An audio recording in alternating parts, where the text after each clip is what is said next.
My name is Charlotte Bingham, and I am doing interview questions for my acting auditions portfolio blog thing. How did you select your monologue for the Shakespeare piece? I've studied Shakespeare in the past. I do absolutely adore Shakespeare. And to start with, I researched through the Comedy of Errors script online to check what type of characters would fit my abilities. I started off with Adriana's speech to start with, however, it didn't exactly go as planned, really, because I was still doing it in RP, the Shakespearean way, where we were supposed to modernise it, and because I'd learnt it in RP, it was so hard to try and get out of that. So I ended up changing to the courtesan's monologue, which I learnt reasonably fast, and which I put a lot of effort and detailing into it. So I just basically did research into the play, knowing what happened, where it came into the play, and that's did some research into the acting skills required for it. I tested out some different ways to see if I could do it, and then decided finally upon the courtesan's monologue. The courtesan's monologue is not really the type of role or monologue I would choose to perform. However, it does allow me to express my capabilities and allow me to do good, get everything across as I want it to project my skills towards my audience. So yeah, I'd say it was more away from my type than towards my type. I chose it over the other monologues in the script because it was the best one I saw with sorry, I can't think of the word, but it had really good potential is what I was going to say. I saw a lot of potential in the monologue for me to add in, like, size, and for me to experiment in the way I'm walking as the character, how I'm going to own the stage before I'm on it, if that makes any sense.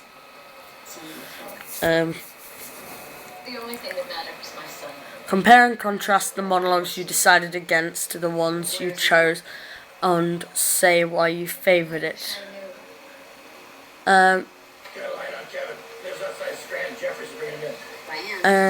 The ones I decided against were Adriana's speech and Luciana's speech.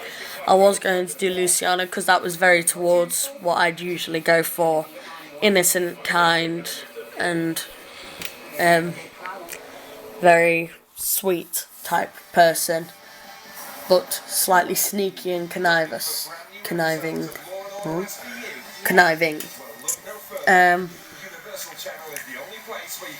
In Adriana's speeches, I don't know how well to portray her, as although she is the same physically in my mind as me, she had so much more complexity to her that that I was unable to put myself in that situation with her without being RP.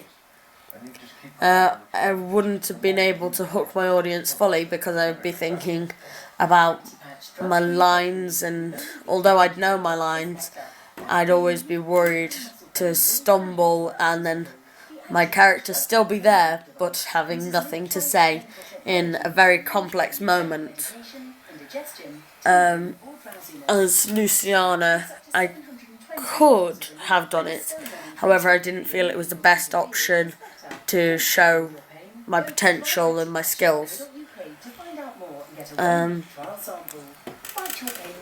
Luciana's takes you on a journey to say, like, how if you, as Antipholus, were to go around, then do it in privacy and don't do that to Luciana's sister, Adriana.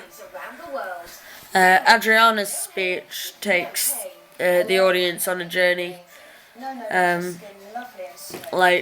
as saying how much she hates her husband and everything that's gone on, and telling the story as a whole to the Duke, but it's more to the audience than the Duke. However, the courtesan actually interacts with the audience as a whole and tells them about her adventures with him, how he's crazy, what he's done, and makes a very good statement on stage as to she's not a very nice person and she always gets what she wants. In Adriana's, you could use so many emotions of fury, sadness, like pain, hurt,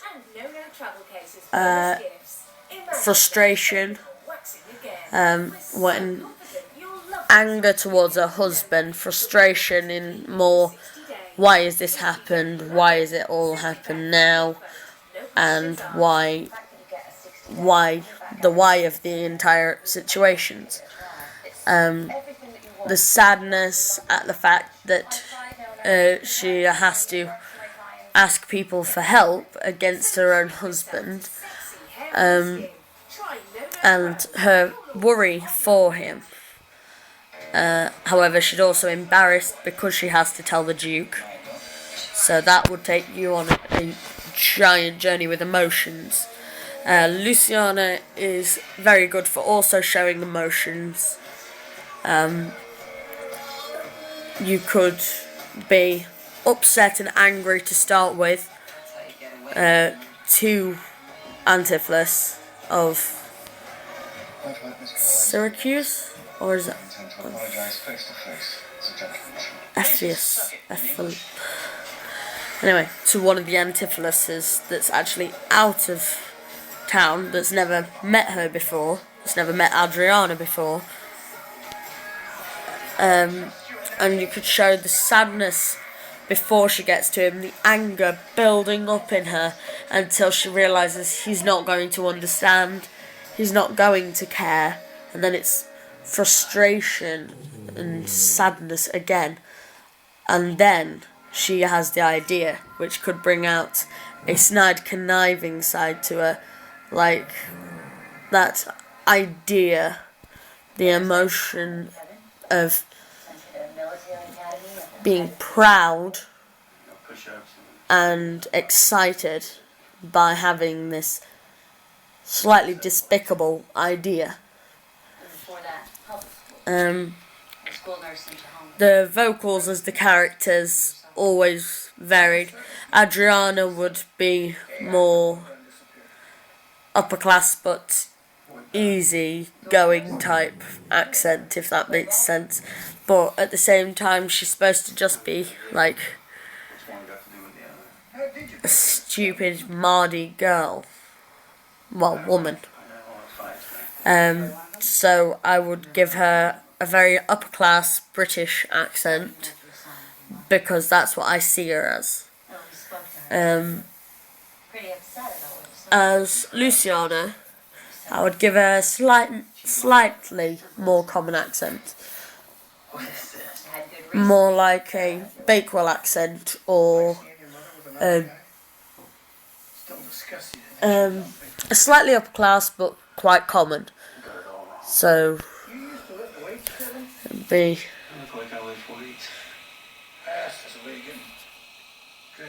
more Bakewell than anywhere. Whereas the courtesan, I have given a Cockney/Geordie accent to show how common she is and how she is the bottom of the pile. And although she is at the bottom, she is so much more than what people think.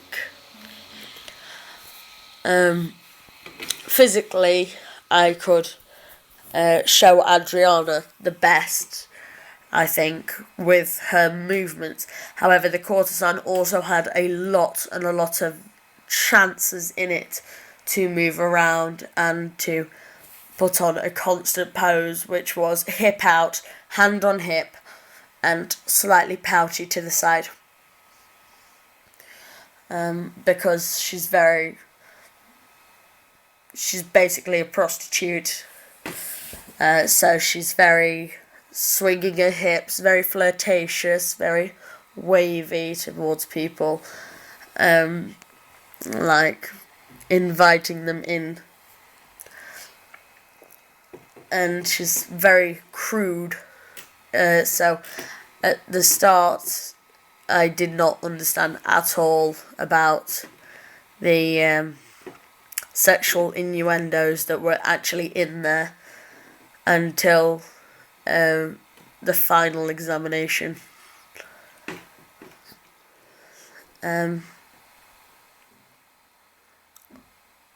Where could you use the audition piece? The audition piece I could use for...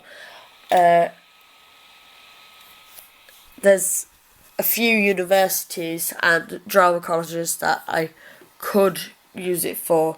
However, I really wouldn't use this speech for. Now I recollect it, I wouldn't particularly use it. I'd use it as a backup. However, I wouldn't use it as my main one.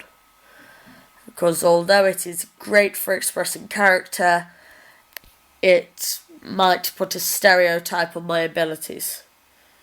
And I wouldn't want that to be my first impression of stereotypical person. How does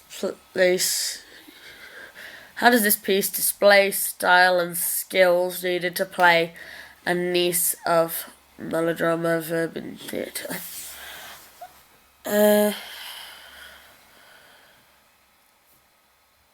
I'll make another video to answer question 5 and to finish asking question 4, as that has confused me. Thank you, bye.